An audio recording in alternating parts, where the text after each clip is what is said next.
هنا صوت المنتدى.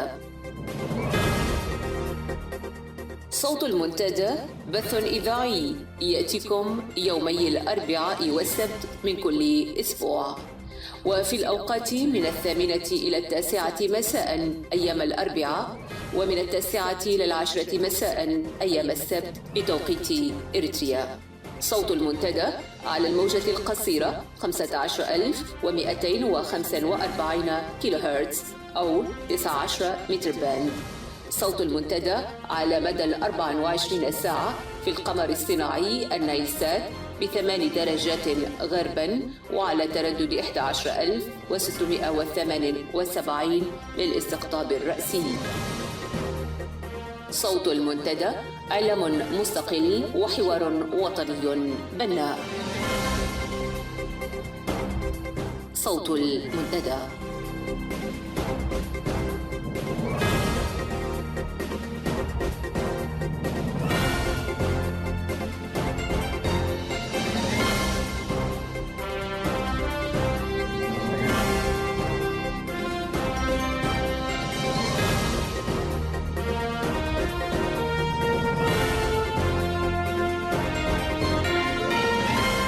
المستمعون والمستمعات الأكارم، أسعد الله مساءكم وسائر أوقاتكم. هذا صلاح محمد زين يحييكم ويرحب بكم في ساعة صوت المنتدى لمساء الأربعاء 12 من مايو. أستهل الساعة بتقديم نشرة الأخبار، بعدها نستضيف في لقاء المنتدى الأستاذ فتحي عثمان لنستعرض معه السياسات الخارجية للنظام عبر سنوات ما بعد الاستقلال، ثم نعيد عليكم قراءة نشرة الأخبار. وقتا طيبا ومفيدا أرجوه لكم مع فقرات ساعة اليوم. بدت لبيرحت قيست أكي مكايد، بدت لبيرحت قيست أكي مكايد، وديتو شعبنا يحيا ويمايد، قاب أهلا شعبنا يحيا ويمايد، وكهلت ولدايد حرمت ولد أنسايد، بعلتات الكيبة لأكلت رايد، بعلتات الكيبة لأكلت رايد.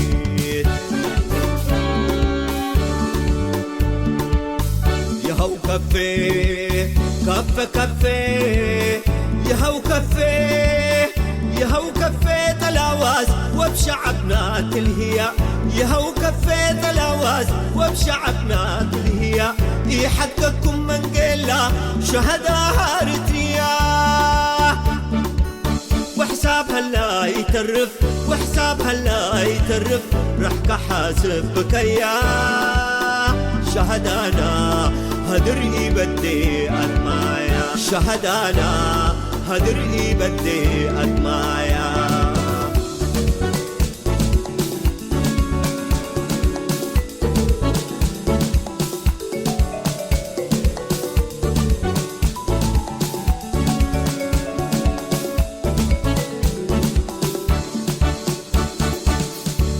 بدت لبيرحت قيست أكي مكايد، بدت لبيرحت قيست أكي مكايد، وديتو شعبنا يحيا ويمايد، قاب أهلا شعبنا يحيا ويمايد، وكهلت ولدايد حرمت ولد أنسايد، بعلتات الكيبة لأكلت رايد، بعلتات الكيبة لأكلت رايد.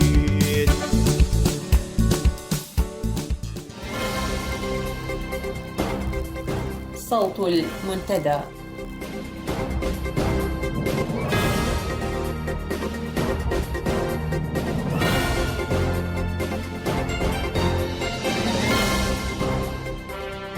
نشرة الأخبار وفي مقدمتها أبرز العناوين. الدبلوماسي الإريتري محمد إدريس جاوج يتخلى عن نظام أسمع. أفورقي يلتقي بوزير خارجية أمريكا سرا. وفاة لاجئة إريترية حامل وطفل في حادث سير. أوامر وضوابط جديدة للعاملين بوسائل إعلام النظام.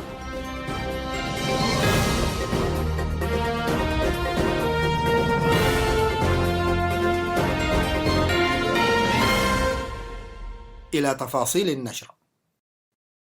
أعلنت عدد من المواقع والقنوات الإثيوبية انشقاق الدبلوماسي الإريتري لدى الاتحاد الإفريقي في إثيوبيا المناضل محمد إدريس جاوج عن الجبهة الشعبية وحكومتها احتجاجا على القمع وديكتاتورية النظام في بلاده. وتفيد الأنباء الواردة من الداخل أن الصدمة والذهول تسودان الأوساط الأمنية والحزبية في العاصمة أسمرة بعد ظهور محمد إدريس جاوج وهو يتحدث عن مساوئ النظام القائم في إريتريا. جاوج الذي قدمته القناة الإثيوبية كسكرتير أول في ممثلية إريتريا في الاتحاد الأوروبي تحدث بالتجرينيا عن أنه ناضل من أجل الشعب الإريتري الذي ضحى من أجل الحرية والعدالة والديمقراطية، ولم يناضل من أجل أن تتحكم فئة فيه قليلة أو شخص واحد. ومن جهتها أشارت صحيفة تيغراي أونلاين إلى أن جاوج كان أيضا الأمين العام للفريق الإريتري لدى اللجنة الاقتصادية للأمم المتحدة لإفريقيا في أديس أبابا. وحول أسباب انشقاقه عن النظام الإريتري أوضح جاوج أن الحكومة الإريترية أصبحت أكثر دموية على مر السنوات، وأن الشعب الإريتري يقاتل من أجل الحصول على العدالة والديمقراطية والمساواة وحكم القانون، ولكن كل ما يطلبونه يتعارض مع ما يريده النظام الحالي. أكدت مصادر عليمة للمنتدى بأن رأس النظام التقى سرا وزير خارجية الولايات المتحدة الأمريكية السيد جون كيري بالعاصمة الكينية يوم الأربعاء 6 مايو الجاري، وتأتي المقابلة في إطار سياسة الانبطاح التي اعتمدها نظام أسمرة مؤخرا، وتم خلالها تناول ضرورة وضع حد للتدخل الإريتري في الصومال مقابل النظر في جملة الموضوعات المعلقة بما فيها مسألة ترسيم الحدود مع الجارة إثيوبيا. ولم ترشح حتى لحظة إعداد هذا الخبر أي تفاصيل أخرى عن اللقاء الذي ذهب إليه أفورقي على متن طائرة سعودية خاصة يستقلها هذه الأيام في رحلاته الماكوكية بين عواصم دول الخليج العربي والمنطقة. ضمن سلسلة من الاجتماعات والأوامر الداخلية التي بدأ بها وزير إعلام نظام أسمر الجديد مهام عمله، أصدر يماني قبر مسقل توجيها يقضي بعدم تناول الأخبار والموضوعات ذات الطبيعة الانتقادية للسياسات الأمريكية في المنطقة. وشدد على كافة وسائل الإعلام الإريترية الرسمية التقيد بالخطوط الجديدة الخاصة بتخفيف اللهجة المضادة تجاه كل من إثيوبيا وجيبوتي وحكومة الصومال. كما أوضح التوجيه الصادر صباح يوم الجمعة الماضي 8 مايو الجاري أن تمتنع كافة الوسائط الرسمية المقروءة والمسموعة والمرئية عن نشر المقالات والأخبار والموضوعات التي يمكن أن تسيء لأي من دول الجوار القريب والبعيد. وشدد التوجيه على ضرورة التدقيق في الأخبار المتعلقة بالسعودية ومصر والإمارات والسودان وقطر. أكدت مصادر دبلوماسية مطلعة فشل الزيارة التي قام بها وزير خارجية مصر السيد سامح شكري إلى إريتريا على الرغم من التطلعات الآملة التي علقتها الحكومة المصرية على الزيارة، وبالرغم من الاتفاقات المعلنة في عدد من مجالات التعاون، إلا أنه برزت خلافات حدت بالرئيس أفورقي لإلقاء مقابلته مع الوفد الوزاري المصري. وأولى هذه الخلافات نشأت نتيجة لرسالة كان قد بعث بها السيسي يطمئن فيها إريتريا بأن التقارب المصري الإثيوبي لن يكون على حساب العلاقات المصرية الإريترية. وثانيها كان بسبب معلومات قد تم تسريبها من مصر للقيادة الكينية بخصوص معسكرات لتدريب الفصائل الصومالية المناوئة لحكومة مقديشو ترعاها إريتريا. وثالث الخلافات حول الطلب المصري الخاص بأن تلعب إريتريا دورا في وقف عمليات تهريب الأسلحة لجماعات مسلحة في منطقة سيناء، الشيء الذي اعتبرته إريتريا اتهاما لها بالطلوع في تسليح تلك الجماعات. ورابع تلك الخلافات كان تبني إريتريا لطريق معارض لجهود الإيجاد لحل الأزمة في جنوب السودان ودعوتها لفض الحوارات عبر الإيجاد بوصفها إهدار للوقت والطاقات. أكد مصدر مطلع في القوات البحرية الإريترية الأنباء التي تناقلتها بعض الصحف ووكالات الأنباء والخاصة بإعدادات تقوم بها قوات التحالف العربية توطئة لتنفيذ عمليات إنزال بحري في جنوب اليمن منطلقة من السواحل الإريترية. وأكد أن القوات البحرية الإماراتية المسندة بوحدات من مشاة البحرية تجري الآن مناورات تدريبية على عمليات الإنزال البحري والإخلاء وتوصيل الإمدادات. تشارك وحدات بحرية إريترية والقوات الخاصة البرية الإريترية في تلك المناورات التي دخلت الآن أسبوعها الثاني، وتجري في سواحل كل من برعسولي ومرسى فاطمة وشبه جزيرة حالب. وحول إمكانية استخدام القوات الإريترية في الحرب الدائرة في اليمن، يشير نفس المصدر إلى أن قيادة القوات البحرية الإريترية أوضحت في تنويرها الخاص ببدء المناورات المشتركة أن الأمر لا يعدو كونه تدريبات تنشيطية وتبادل خبرات، لكن المصدر لا يستبعد أن تقوم الحكومة الإريترية بفعل يورطها في مجريات الحرب الأهلية في اليمن. وأضاف أن غالبية الضباط والجنود الإريتريين يرون أن التدخل في اليمن عسكريا سيورث إريتريا تاريخا من العداء غير المبرر مع اليمن. بالرغم من أن مجلس الوزراء قرر وقف عمليات الهدم للمنازل في اجتماعه الطارئ الذي عقد في مصوى عقب أحداث الدقيح الشهيرة، إلا أن عمليات الهدم تواصلت في إقليمي عنسبة والقاش وبركة، حيث شهد الأسبوع الماضي هدم ما يربو على 50 منزلا في أحياء عونة وأليكو بمدينة كرن، و100 منزل في أحياء سبتمبر ودوم الحلة بمدينة أوغردات. إلى ذلك سارع مواطنو مديريات تسني وهيكوتا إلى تفكيك المنازل التي كانت قد شيدت بعد جهد مضني، وذلك استباقا لقرارات لجنة مراقبة التجاوزات في الإنشاءات ومخالفة قانون الأراضي السكنية التي قامت بوضع علامات على المنازل توطئة للقيام بهدمها. وأتت الخطوات الاستباقية بقية الحفاظ على بعض مواد البناء وادخارها إلى موعد لن يطول حسب رؤية المواطنين. في تقييمه الربع السنوي وفي تعميم تم تنزيله لقادة قطاعات الجبهة الشعبية في 3 مايو الجاري، أوضح المكتب المركزي أن اجتماع مجلس الوزراء المنعقد في 20 أبريل الماضي أقر ضرورة التعاطي المرن مع المجتمع الدولي وتقييم النشاط الدبلوماسي الإريتري بأنه لم يكن بالمستوى المطلوب، واستمالة الأصدقاء القدامى لتحقيق اختراقات في الموقف الأوروبي حيال الموضوعات الإريترية. وأشار التعميم إلى مقترحات يتم تداولها بخصوص إعادة اللاجئين الإريتريين إلى موطنهم الأصلي بعد ترتيب الأوضاع ومنع أسباب اللجوء. كما بشر التقييم الصادر من إدارة الشؤون السياسية بالجبهة الشعبية منسوبي الجبهة وقادتها بأن الفترة المقبلة ستشهد انفراجا كبيرا في الوضع الاقتصادي، هذا وقد قوبل هذا التقييم بالكثير من الاستهجان والتقريع، لأنه اشتمل على اعتراف مباشر بالتعاطي الجاف مع المجتمع الدولي وإقرار بفشل الأداء الدبلوماسي ومؤشر لفقدان التعاطف من قبل قدام الأصدقاء. وأصبح من المعتاد أن تأتي تعميمات المكتب المركزي بنتائج عكسية وتثير أسئلة تحرج القيادة العقيمة أكثر من أن تتعاطف معها. يجري تنظيم داعش الإرهابي الاستعدادات لقتل المزيد من الإريتريين الذين تم اختطافهم وهم في طريقهم إلى الشواطئ الليبية. وذكر بعض من الرهائن الذين أجبروا على القتال ضمن صفوف التنظيم في اتصال هاتفي لمصادر إذاعة صوت المنتدى بأنه عاقد العزم على قتل المزيد من الإريتريين بعد علمه بأخبار المظاهرات والاحتجاجات التي شهدتها إثيوبيا وتضامن الإريتريين مع الضحايا الذين قام بقتلهم في الآونة الأخيرة. وأضاف المتحدثون لمصادر المنتدى أن التنظيم أخذ 10 من الإريتريين إلى مكان مجهول.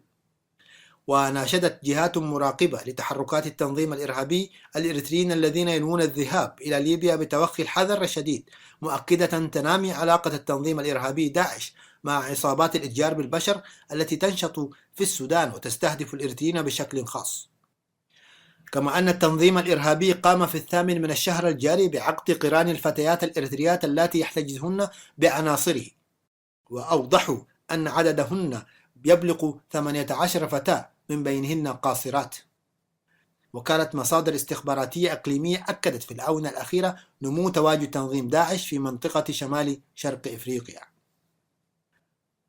أفادت مصادر إذاعة صوت المنتدى من العاصمة السودانية الخرطوم بوفاة لاجئة إريترية كانت حامل في الشهور الأخيرة وطفل إريتري أثناء رحلتهم من معسكر الشجراب للاجئين في طريقهم إلى منطقة حجر التي يتم فيها تجميع اللاجئين. وجرى ذلك في 6 من مايو الجاري نتيجة لحادث سير مروع وقع أثناء هروب العربة التي كانت تقلهم من الشرطة السودانية التي اعترضت طريقهم وحاولت توقيفهم. وقالت مصادرنا أن الحادث أسفر أيضا عن إصابات بين ركاب العربة 16، وأن حالة 7 منهم خطيرة حيث يتواجدون تحت العناية المركزة في إحدى مستشفيات الخرطوم. هذا وتتزايد الحوادث المماثلة في الآونة الأخيرة نتيجة لتعاطي السماسرة للمخدرات والكحول أثناء قيادة السيارات التي تحمل اللاجئين الهاربين من معسكر الشقراب. كما يقوم هؤلاء السماسرة بعمليات الاحتيال واغتصاب اللاجئات الإريتريات أثناء رحلة الهروب. وتتهم مصادرنا الجهات الأمنية السودانية وممثلية اللاجئين التابعة للأمم المتحدة بالتقاعس في نجدة اللاجئين الإريتريين الذين يواجهون حالات الاغتصاب والاعتداءات الجسدية الأخرى على مرأى ومسمع الجميع بمنطقة حجر التي لا تبعد عن الخرطوم إلا بنحو 1.5 ساعة. نهاية النشر. جئبنا يهو يقبلها ولا تعرف على ما العراف. جئبنا يهو يقبلها ولا تعرف على ما العراف. يعرف شعب يقبلها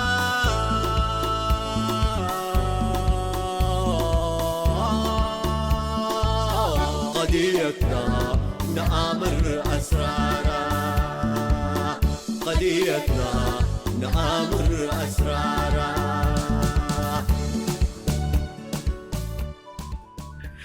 مستمعي ومستمعات صوت المنتدى، ضيفنا في هذا اللقاء الأستاذ فتحي عثمان، الدبلوماسي السابق والمحلل السياسي والكاتب. مرحبا بك في صوت المنتدى. أهلا ومرحبا بك زميلي صلاح الزين. يا أهلا بك وشكرا لكم لإتاحة هذه الفرصة لي. شكرا لك لتواجدك معنا وقبولك هذه الدعوة. سنتناول هذا المساء ربما عنوان كبير، ولكن في الشأن الإريتري بالتحديد، السياسة الدبلوماسية إن صح التعبير وفلسفة الحرب، يعني أيهما تقع على الآخر؟ هل للنظام منذ نشأته أو للدولة منذ تكوينها دولة الجبهة الشعبية إن صح التعبير أيضا؟ هل اتبعت سياسة دبلوماسية في تعاملها مع الجيران، حيث الدبلوماسية هي فن الممكن مثل السياسة، وهي فن حلول المشاكل بالطرق السلمية، والحرب والتي هي في نظر السياسة بالتحديد هي أنجع الحلول، وينتج عنها طبعا الدمار والخراب والتشرد الذي نراه في الشعب الإريتري، وكل ما نراه من مآسي ينتج عن الحروب التي بدأ السياسي يخوضها في حل مشاكله مع الجيران أو حتى المشاكل البعيدة من الجيران أيضا. فدعنا نبدأ في هذا الأمر. كيف تنظر بشكل عام كمدخل في التعامل مع حل الإشكالات؟ كيف يتعامل السياسة ومجموعته في حل الإشكالات خارجيا وداخليا؟ في البداية أشير إلى حقيقة أن الجبهة الشعبية كتنظيم كان في الأساس تنظيما عسكريا. وتنظيم، عندما نقول تنظيم عسكري، أنه هو كان يغلب عليه الطابع العسكري من ناحية الاستراتيجية، من ناحية البناء، من ناحية التوجه. لذلك التنظيم أفرز نخبة عسكرية ولم يفرز نخبة سياسية ولم يفرز مؤسسات سياسية.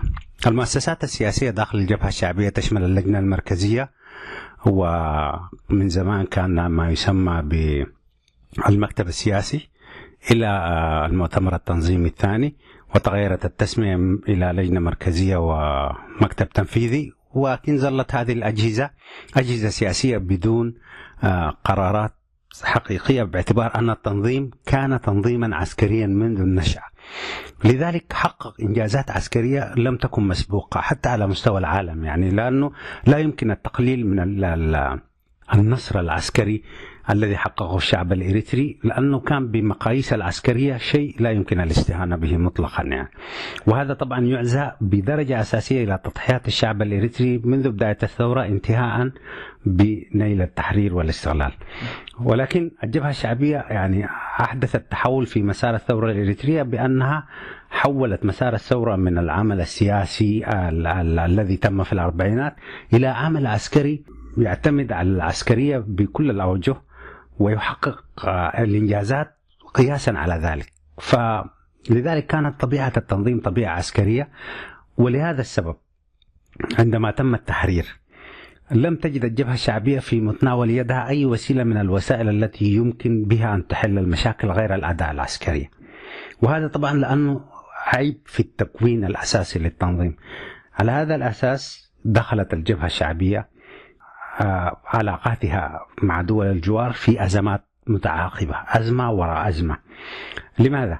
لأن السياسة أو الدبلوماسية باختصار هي فن تنفيذ السياسة الخارجية. هذا يعني أن الدبلوماسية تعريفا لها هي تحقيق السياسة الخارجية للدولة. وهذا يفترض أن الدولة لها سياستين، السياسة الأولى هي السياسة الداخلية، والسياسة الثانية هي السياسة الخارجية التي تحقق مصالحها مع دول الجوار في إزاء مسرح عالمي تحكمه قواعد وأعراف، وفي بعض الأحيان قد لا تحكمه إلا القوة يعني. أيا كان هناك مفهوم واضح هو مفهوم المصلحة الوطنية الذي يجب أن تعمل الدبلوماسية على تحقيقه كواحد من أدوات السياسة الخارجية. السياسة الخارجية لا يمكن أن تتم بدون أن يكون هناك جهاز يرسمها. هذا الجهاز يجب أن يكون متخصص ويكون سياسي، وطبعا تبدأ من فوق يعني. ويشارك في وضع السياسة الخارجية السلطة التنفيذية والسلطة التشريعية، وهذه يعني ليست موجودة والفواصل بينها يعني ليست حقيقية في إريتريا.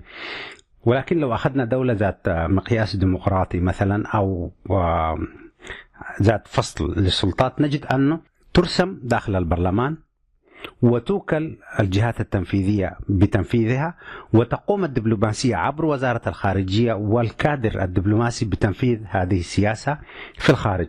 وهناك موجهات عامة اللي هي موجهات القانون الدولي العام، وهناك موجهات خاصة لكل دولة. يعني مثلا لو أن دولة محددة من الدول ربطت علاقاتها مع دولة أخرى من ناحية عسكرية، غالبا ما يكون الممثل الدبلوماسي هو من مؤسسة عسكرية، وإن كان شخصا مدنيا لكن يكون عادة ذو خلفية عسكرية.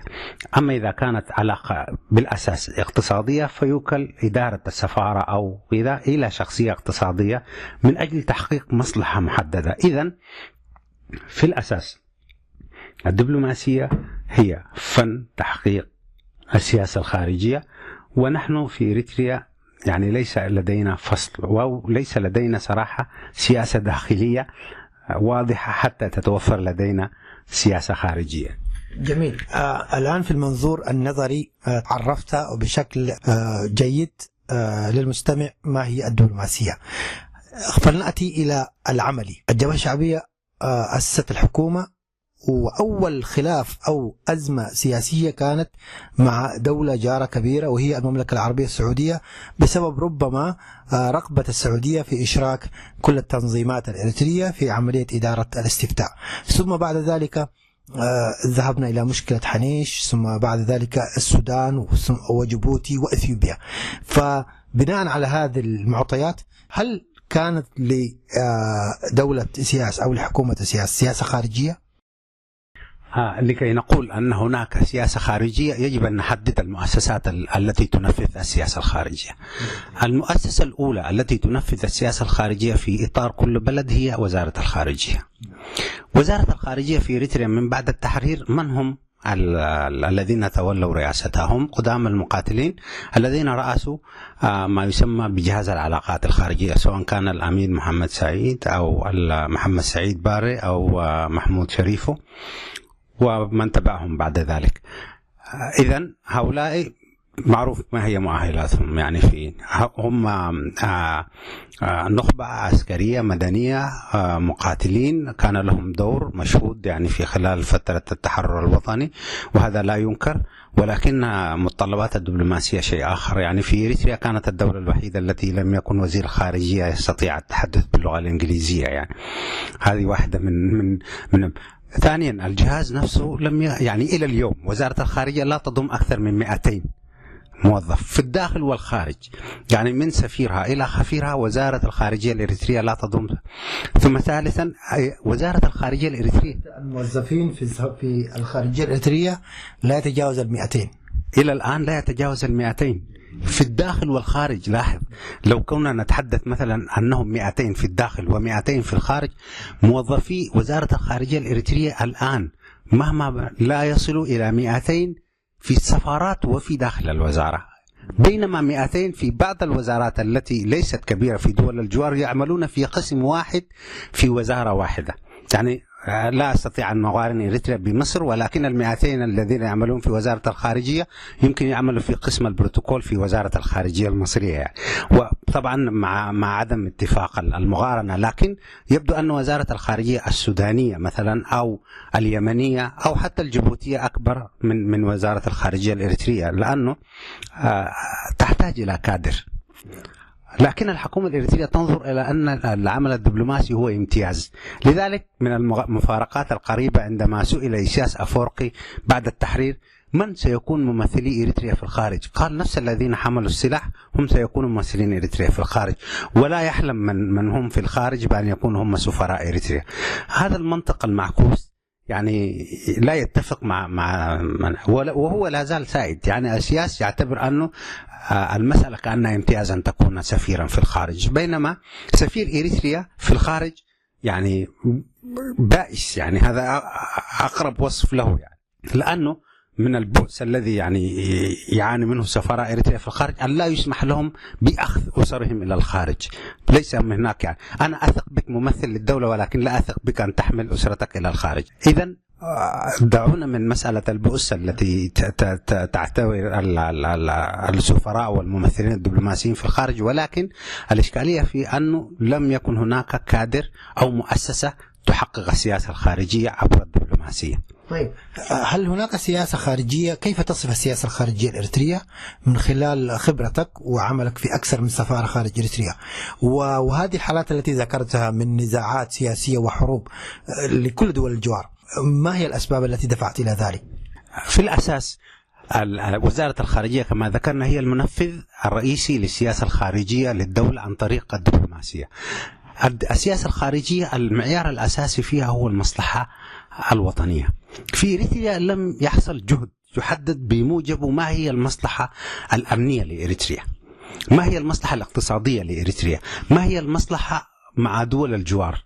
لذلك السياسة الخارجية لإريتريا إلى الآن ليست محددة المعالم، هي تدار من قبل مكتب الرئيس فقط، ولا يعرف يعني ما هي موجهات العمل الدبلوماسي. يجب أن يعرف كل دبلوماسي يعمل في الخارج أو الداخل ما هي المصلحة التي يعمل من أجلها.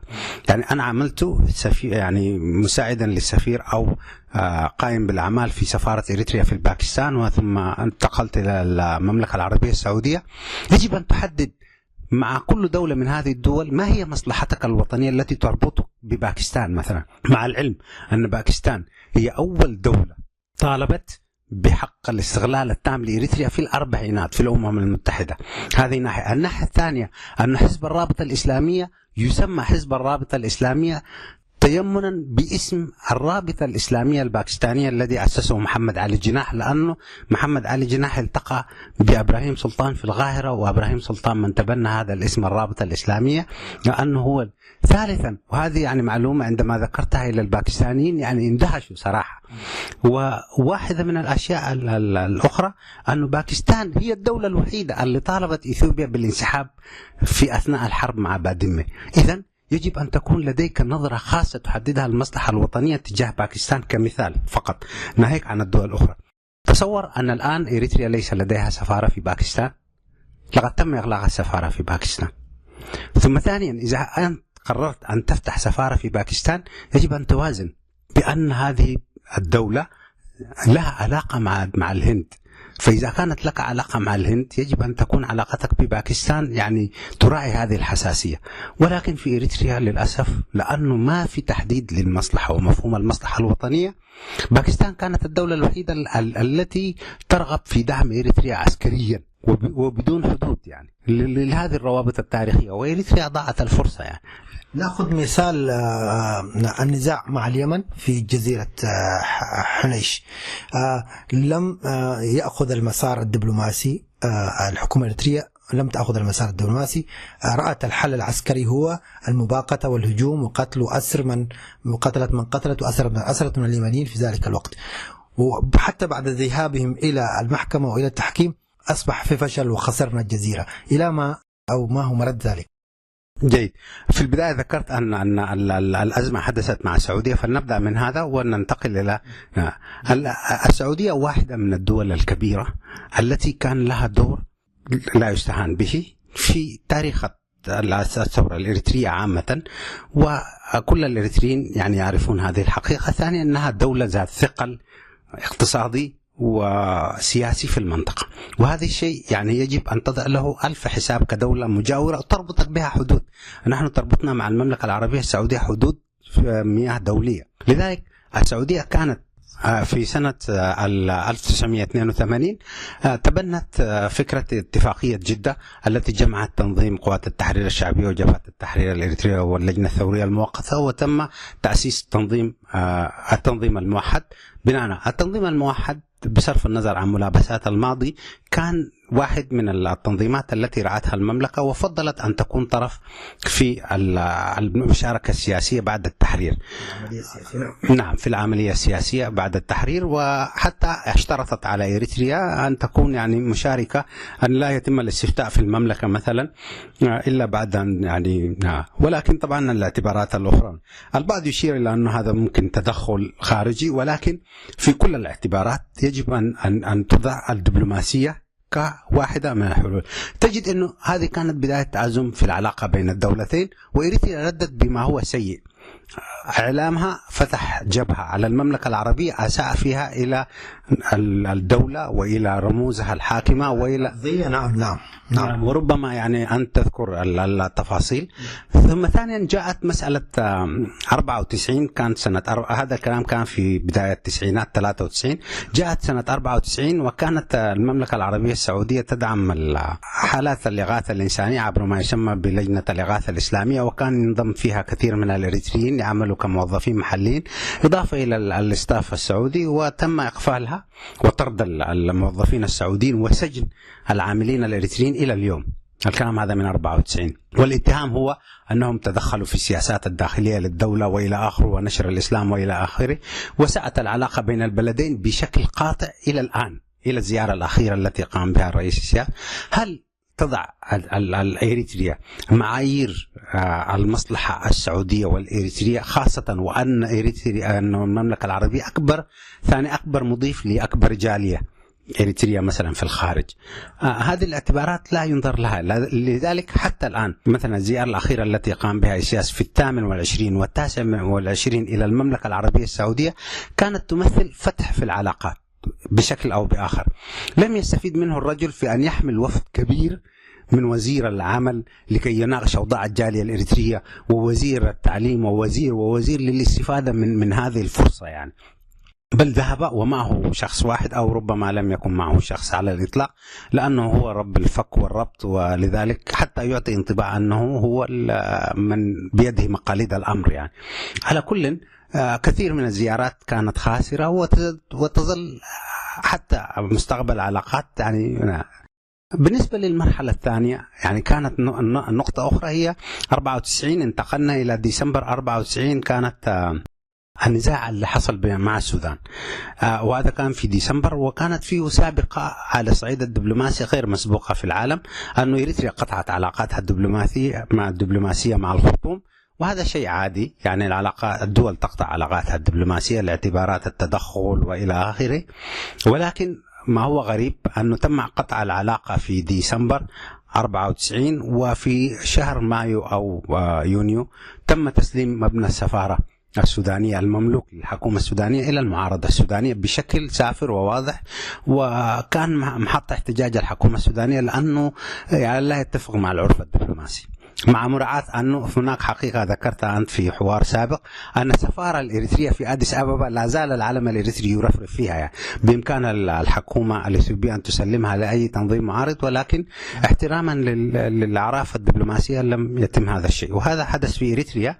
وحقيقة الأمر أن الصراع مع السودان كان بإعازة أمريكي واضح تحت شعار محاربة الإرهاب، وإن لا نبرئ السودان تماما، لأن الحكومة السودانية كان لها اتجاهاتها في زعزعة الأمن في المنطقة، ولكن المؤكد أن الحكومة الإثيوبية والحكومة الإريترية تلقتا دعم أمريكي مباشر لقلب نظام الحكم في الخرطوم. وإريتريا حصلت على مبلغ 10 ملايين دولار دعم فني، يسمى دعم فني من الولايات المتحدة الأمريكية من أجل تنفيذ هذا المخطط. وكان رأس الرمح في هذا المخطط السياسة الخارجية الإريترية والإثيوبية بشكل مشترك عندما كانت الأمور يعني في شنو. إذا أتينا في التفاصيل بتاعت قطع العلاقات، تردد في ذلك الوقت ونحن هناك أن وزير الخارجية بطرس سلمون كان في الأمم المتحدة ولم يعلم بقطع العلاقات إلا من خلال دبلوماسيين آخرين في قاعة الجمعية العامة للأمم المتحدة. الحقيقة أنه كانت هذه مفاجأة، لأنه كل إريتريا قامت يعني في الصباح ووجدت أنه صدر بلاغ مقتضب حتى أنه ربما لم يكن من وزارة الخارجية بقطع العلاقات، وأي مسؤول يعني تم الاتصال به من أجل تأكيد هذا الشيء لم يعلق بشيء.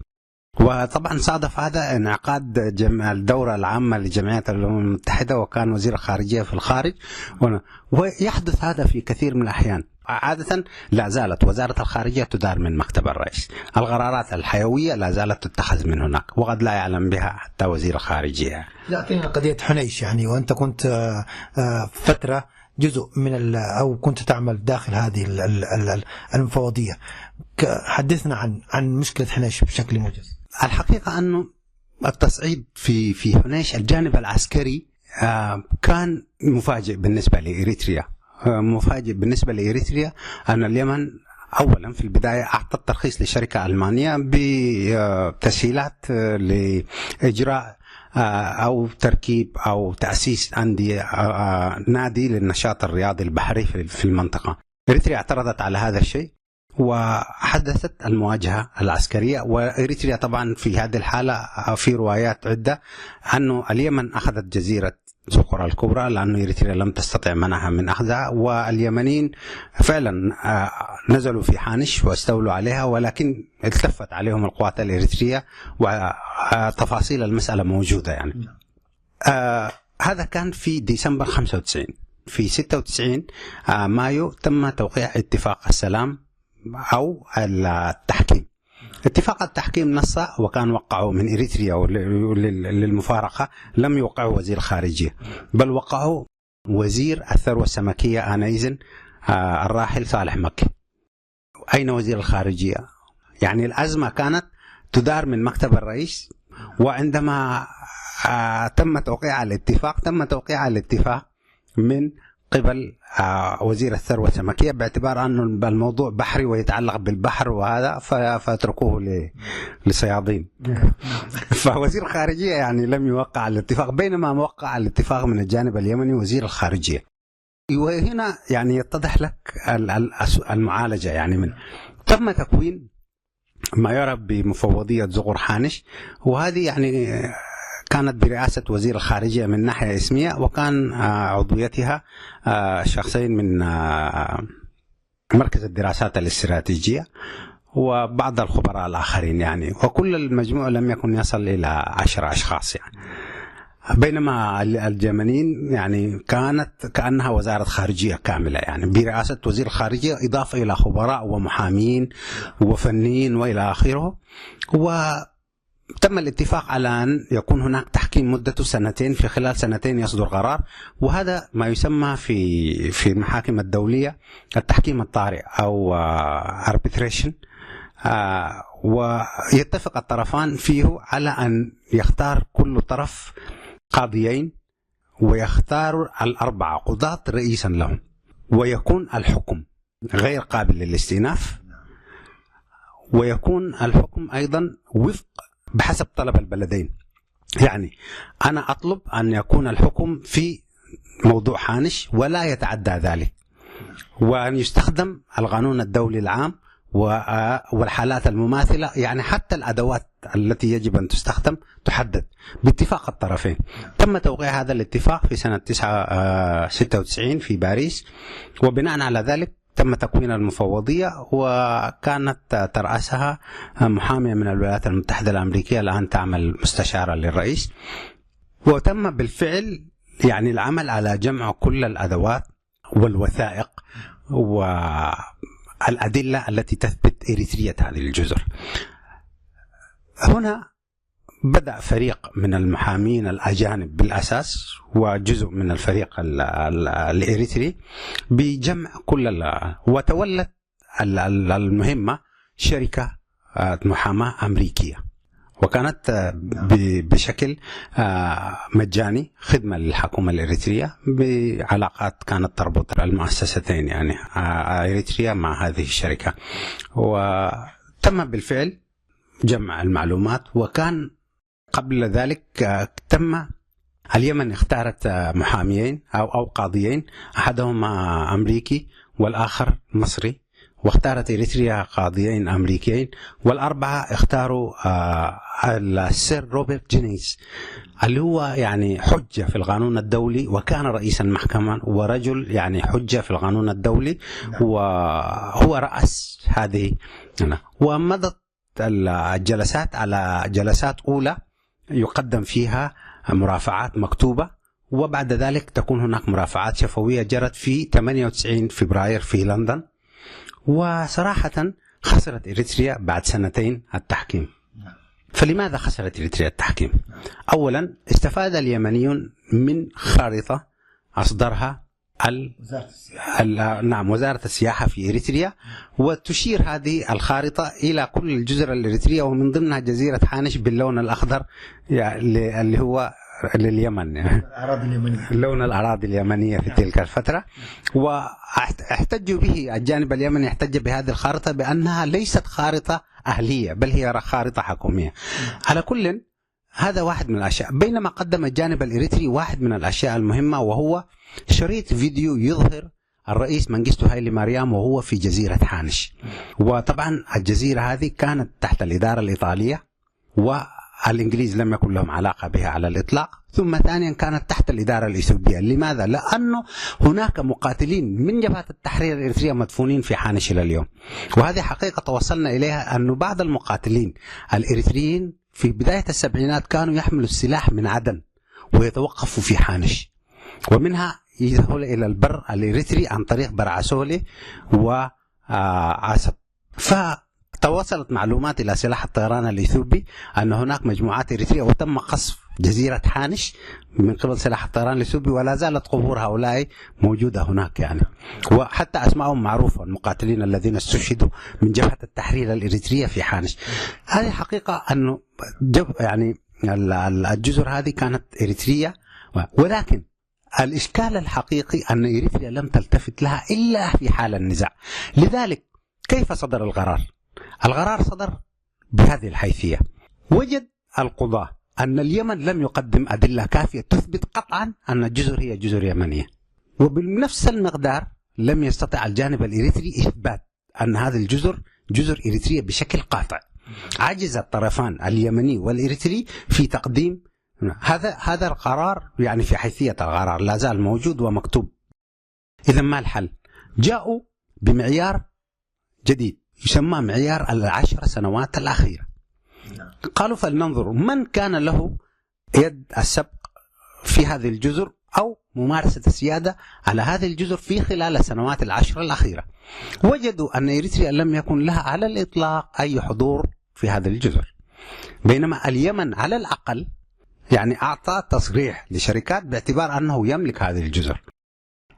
وقيل أنه إذا كانت إريتريا فجرت النزاع في سنة 94 بعد الاستفتاء مباشرة لنالت الجزر، ولو خططت الحدود ودخلت في نزاع مع اليمن لنالت هذه الجزر، لأن على طول بدأت. لاحظ أن إريتريا، حتى إريتريا يعني في سياسة في أحد قال نحن لم نكن مهتمين بهذه الجزر لأنه يعني هي يعني تقول لنا ولنا وكذا، ولكن نحن كنا مشغولين. ليس هناك ما يسمى بمشغولين بشيء آخر. الوطن يعني مش هو أسمرة ولا مسوع ولا كرن ولا تسنية. المسوع الوطن هو كل هذه الرقعة الجغرافية يعني. فعدم الانشغال بهذا الجزء من الوطن أكد للقانونيين أن إريتريا ليس لديها الحق فيها يعني. فعلى هذا الأساس يعني وجدوا أن اليمن أحق بهذا الجزء، لذلك أعطوها لليمن، ولكن أدركوا أن الإريتريين الصيادين كانوا يعتاشون على هذه الجزر ويصطادوا فيها منذ أجيال.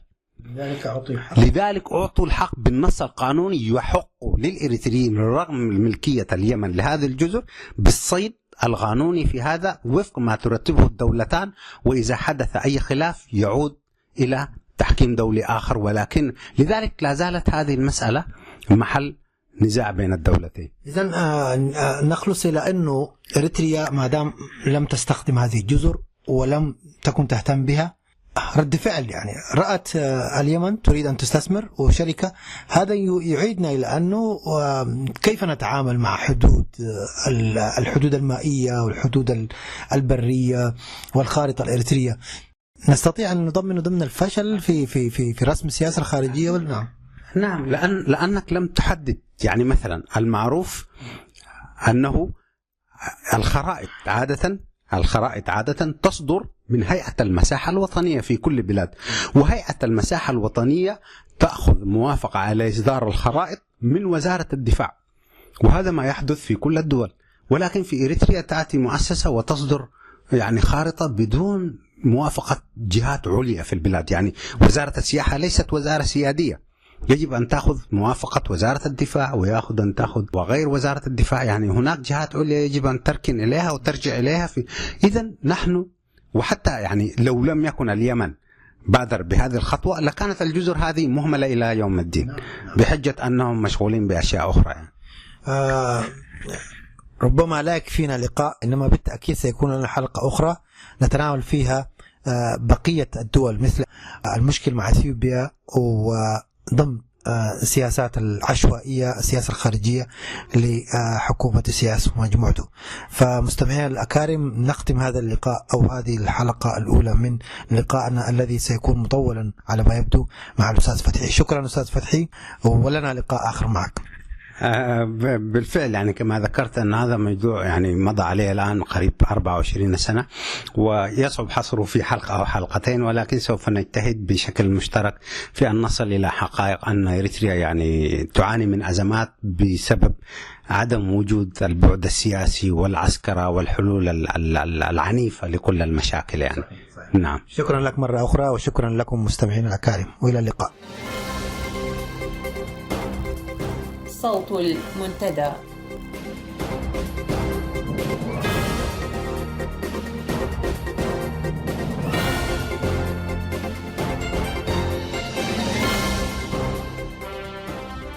إليكم إعادة لنشرة الأخبار. الدبلوماسي الإريتري محمد إدريس جاوج يتخلى عن نظام أسمرة. أفورقي يلتقي بوزير خارجية أمريكا سرا. وفاة لاجئة إريترية حامل وطفل في حادث سير.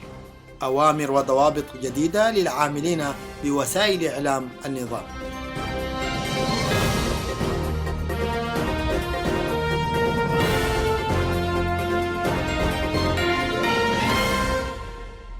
إلى تفاصيل النشرة. أعلنت عدد من المواقع والقنوات الإثيوبية انشقاق الدبلوماسي الإريتري لدى الاتحاد الإفريقي في إثيوبيا المناضل محمد إدريس جاوج عن الجبهة الشعبية وحكومتها احتجاجا على القمع وديكتاتورية النظام في بلاده. وتفيد الأنباء الواردة من الداخل أن الصدمة والذهول تسودان الأوساط الأمنية والحزبية في العاصمة أسمرة بعد ظهور محمد إدريس جاوج وهو يتحدث عن مساوئ النظام القائم في إريتريا. جاوج الذي قدمته القناة الإثيوبية كسكرتير أول في ممثلية إريتريا في الاتحاد الأوروبي تحدث بالتجرينيا عن أنه ناضل من أجل الشعب الإريتري الذي ضحى من أجل الحرية والعدالة والديمقراطية، ولم يناضل من أجل أن تتحكم فئة فيه قليلة أو شخص واحد. ومن جهتها أشارت صحيفة تيغراي أونلاين إلى أن جاوج كان أيضا الأمين العام للفريق الإريتري لدى اللجنة الاقتصادية للأمم المتحدة لإفريقيا في أديس أبابا. وحول أسباب انشقاقه عن النظام الإريتري، أوضح جاوج أن الحكومة الإريترية أصبحت أكثر دموية على مر السنوات، وأن الشعب الإريتري يقاتل من أجل الحصول على العدالة والديمقراطية والمساواة وحكم القانون، ولكن كل ما يطلبونه يتعارض مع ما يريده النظام الحالي. أكدت مصادر عليمة للمنتدى بأن رأس النظام التقى سرا وزير خارجية الولايات المتحدة الأمريكية السيد جون كيري بالعاصمة الكينية يوم الأربعاء 6 مايو الجاري، وتأتي المقابلة في إطار سياسة الانبطاح التي اعتمدها نظام أسمرة مؤخرا، وتم خلالها تناول ضرورة وضع حد للتدخل الإريتري في الصومال مقابل النظر في جملة الموضوعات المعلقة بما فيها مسألة ترسيم الحدود مع الجارة إثيوبيا. ولم ترشح حتى لحظة إعداد هذا الخبر أي تفاصيل أخرى عن اللقاء الذي ذهب إليه أفورقي على متن طائرة سعودية خاصة يستقلها هذه الأيام في رحلاته الماكوكية بين عواصم دول الخليج العربي والمنطقة. ضمن سلسلة من الاجتماعات والأوامر الداخلية التي بدأ بها وزير إعلام نظام أسمر الجديد مهام عمله، أصدر يماني قبر مسقل توجيها يقضي بعدم تناول الأخبار والموضوعات ذات الطبيعة الانتقادية للسياسات الأمريكية في المنطقة، وشدد على كافة وسائل الإعلام الإريترية الرسمية التقيد بالخطوط الجديدة الخاصة بتخفيف اللهجة المضادة تجاه كل من إثيوبيا وجيبوتي وحكومة الصومال. كما أوضح التوجيه الصادر صباح يوم الجمعة الماضي 8 مايو الجاري أن تمتنع كافة الوسائط الرسمية المقروءة والمسموعة والمرئية عن نشر المقالات والأخبار والموضوعات التي يمكن أن تسيء لأي من دول الجوار القريب والبعيد. وشدد التوجيه على ضرورة التدقيق في الأخبار المتعلقة بالسعودية ومصر والإمارات والسودان وقطر. أكدت مصادر دبلوماسية مطلعة فشل الزيارة التي قام بها وزير خارجية مصر السيد سامح شكري إلى إريتريا على الرغم من التطلعات الآملة التي علقتها الحكومة المصرية على الزيارة، وبالرغم من الاتفاقات المعلنة في عدد من مجالات التعاون، إلا أنه برزت خلافات حدت بالرئيس أفورقي لإلقاء مقابلته مع الوفد الوزاري المصري. وأولى هذه الخلافات نشأت نتيجة لرسالة كان قد بعث بها السيسي يطمئن فيها إريتريا بأن التقارب المصري الإثيوبي لن يكون على حساب العلاقات المصرية الإريترية. وثانيها كان بسبب معلومات قد تم تسريبها من مصر للقيادة الكينية بخصوص معسكرات لتدريب الفصائل الصومالية المناوئة لحكومة مقديشو ترعاها إريتريا. وثالث الخلافات حول الطلب المصري الخاص بأن تلعب إريتريا دورا في وقف عمليات تهريب الأسلحة لجماعات مسلحة في منطقة سيناء، الشيء الذي اعتبرته إريتريا اتهاما لها بالطلوع في تسليح تلك الجماعات. ورابع تلك الخلافات كان تبني إريتريا لطريق معارض لجهود الإيجاد لحل الأزمة في جنوب السودان ودعوتها لفض الحوارات عبر الإيجاد بوصفها إهدار للوقت والطاقات.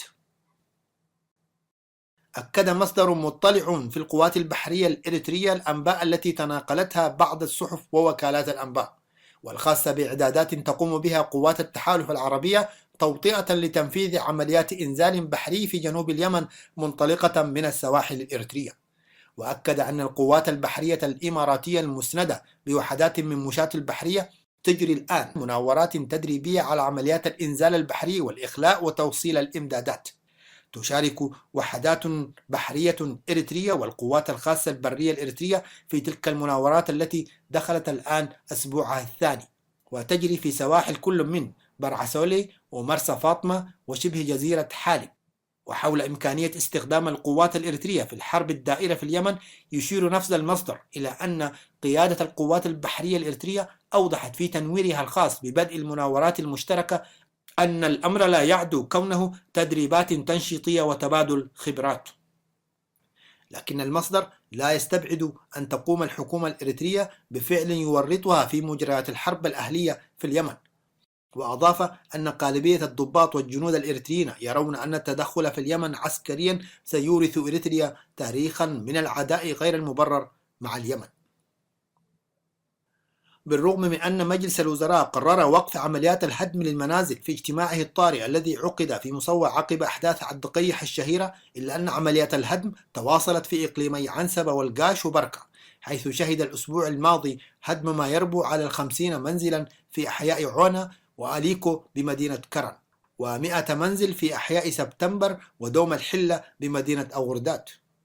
إلى ذلك سارع مواطنو مديريات تسني وهيكوتا إلى تفكيك المنازل التي كانت قد شيدت بعد جهد مضني، وذلك استباقا لقرارات لجنة مراقبة التجاوزات في الإنشاءات ومخالفة قانون الأراضي السكنية التي قامت بوضع علامات على المنازل توطئة للقيام بهدمها. وأتت الخطوات الاستباقية بقية الحفاظ على بعض مواد البناء وادخارها إلى موعد لن يطول حسب رؤية المواطنين. في تقييمه الربع السنوي وفي تعميم تم تنزيله لقادة قطاعات الجبهة الشعبية في 3 مايو الجاري، أوضح المكتب المركزي أن اجتماع مجلس الوزراء المنعقد في 20 أبريل الماضي أقر ضرورة التعاطي المرن مع المجتمع الدولي وتقييم النشاط الدبلوماسي الإريتري بأنه لم يكن بالمستوى المطلوب، واستمالة الأصدقاء القدامى لتحقيق اختراقات في الموقف الأوروبي حيال الموضوعات الإريترية. وأشار التعميم إلى مقترحات يتم تداولها بخصوص إعادة اللاجئين الإريتريين إلى موطنهم الأصلي بعد ترتيب الأوضاع ومنع أسباب اللجوء. كما بشر التقييم الصادر من إدارة الشؤون السياسية بالجبهة الشعبية منسوبي الجبهة وقادتها بأن الفترة المقبلة ستشهد انفراجا كبيرا في الوضع الاقتصادي، هذا وقد قوبل هذا التقييم بالكثير من الاستهجان والتقريع، لأنه اشتمل على اعتراف مباشر بالتعاطي الجاف مع المجتمع الدولي وإقرار بفشل الأداء الدبلوماسي ومؤشر لفقدان التعاطف من قبل قدام الأصدقاء. وأصبح من المعتاد أن تأتي تعميمات المكتب المركزي بنتائج عكسية وتثير أسئلة تحرج القيادة العقيمة أكثر من أن تتعاطف معها. يجري تنظيم داعش الإرهابي الاستعدادات لقتل المزيد من الإريتريين الذين تم اختطافهم وهم في طريقهم إلى الشواطئ الليبية. وذكر بعض من الرهائن الذين أجبروا على القتال ضمن صفوف التنظيم في اتصال هاتفي لمصادر إذاعة صوت المنتدى بأنه عاقد العزم على قتل المزيد من الإريتريين بعد علمه بأخبار المظاهرات والاحتجاجات التي شهدتها اثيوبيا وتضامن الإريتريين مع الضحايا الذين قام بقتلهم في الآونة الأخيرة. وأضاف المتحدثون لمصادر المنتدى أن التنظيم أخذ 10 من الإريتريين إلى مكان مجهول. وناشدت جهات مراقبة لتحركات التنظيم الإرهابي الإريتريين الذين ينوون الذهاب إلى ليبيا بتوخي الحذر الشديد، مؤكدة تنامي علاقة التنظيم الإرهابي داعش مع عصابات الإتجار بالبشر التي تنشط في السودان وتستهدف الإريتريين بشكل خاص. كما أن التنظيم الإرهابي قام في 8 من الشهر الجاري بعقد قران الفتيات الإريتريات اللاتي يحتجزهن بعناصره، وأوضحوا أن عددهن يبلغ 18 فتاة من بينهن قاصرات. وكانت مصادر استخباراتية إقليمية أكدت في الآونة الأخيرة نمو تواجد تنظيم داعش في منطقة شمال شرق إفريقيا. أفادت مصادر إذاعة صوت المنتدى من العاصمة السودانية الخرطوم بوفاة لاجئة إريترية كانت حامل في الشهور الأخيرة وطفل إريتري أثناء رحلتهم من معسكر الشقراب للاجئين في طريقهم إلى منطقة حجر التي يتم فيها تجميع اللاجئين. وجرى ذلك في 6 من مايو الجاري نتيجة لحادث سير مروع وقع أثناء هروب العربة التي كانت تقلهم من الشرطة السودانية التي اعترضت طريقهم وحاولت توقيفهم. وقالت مصادرنا أن الحادث أسفر أيضا عن إصابات بين ركاب العربة 16، وأن حالة 7 منهم خطيرة حيث يتواجدون تحت العناية المركزة في إحدى مستشفيات الخرطوم. هذا وتتزايد الحوادث المماثلة في الآونة الأخيرة نتيجة لتعاطي السماسرة للمخدرات والكحول أثناء قيادة السيارات التي تحمل اللاجئين الهاربين من معسكر الشقراب. كما يقوم هؤلاء السماسرة بعمليات الاحتيال واغتصاب اللاجئات الإريتريات أثناء رحلة الهروب. وتتهم مصادرنا الجهات الأمنية السودانية وممثلية اللاجئين التابعة للأمم المتحدة بالتقاعس في نجدة اللاجئين الإريتريين الذين يواجهون حالات الاغتصاب والاعتداءات الجسدية الأخرى على مرأى ومسمع الجميع بمنطقة حجر التي لا تبعد عن الخرطوم إلا بنحو ساعة ونصف الساعة. صوت المنتدى. بهذا نصل إلى ختام ساعة اليوم، شاكرين حسن متابعتكم وإصغائكم. نرجو مشاركاتكم الصوتية عبر الاتصال بأرقام الإذاعة، وحتى جديد اللقاء بكم بمشيئة المولى عز وجل. كونوا بخير وفي أمان الله.